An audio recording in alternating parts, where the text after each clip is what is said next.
mga kalinyans, inabangan nga kanina ang medyo seryosong EAT sa TV5.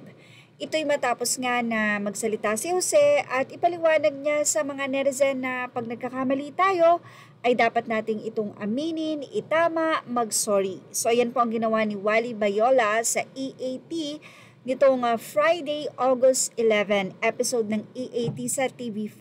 Tuwing alas 12, mapapanood po yan. Kung saan doon nga sa Sugod Bahay ay personal na nagsalita itong si Jose at sinabi niya na kapag nagkakamali tayo, ang pinaka-importante doon ay aminin natin habang nakikinig ang mga netizen at sila Bossing Vic sa studio. Doon ay nagsalita nga si Wally Bayola at sinabi nga niya na humihingi siya ng paumanhin sa lahat ng kanyang nasabi na hindi tama. No, ito ang ibinahagi ni Wally. Aniya, ako po ay may nabitawang salita na hindi ko po dapat sinasabi. Nagkamali po ako doon at ako po ay humihingi ng inyong paumanhin at pag-unawa ninyong lahat. Pasensya na po sa lahat. Yan nga ang pagdispensa o paghingi ng sorry ni Wally. Humingi din ng dispensa si Jose Manalo at nangakong hindi na nga ito mauulit.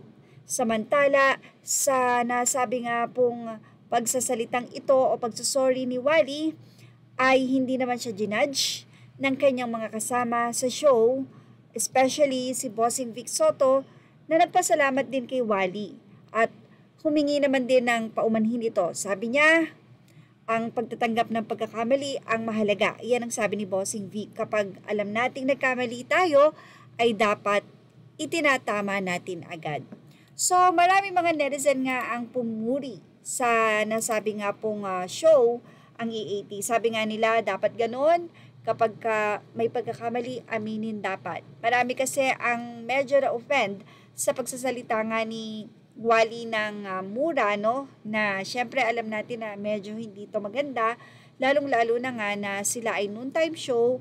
At tila first time naman na nadinig ito since na naging dabarkad sila.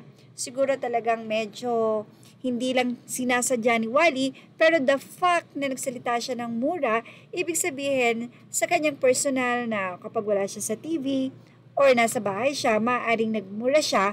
So, nag-carry the way siguro daw si Wally. But anyway, ang mahalaga dito ay inamin ni Wally ang kanyang pagkakamali at nandoon naman ang kanyang mga dabarkads para siya ay suportahan at hindi konsintihin hinggil dito. After that, ay syempre the show must go on. At yan ang ating Miss Vlog update. Patuloy lang pong tumutok sa ating pagbabalita. Thank you for watching. Please like, share, and subscribe.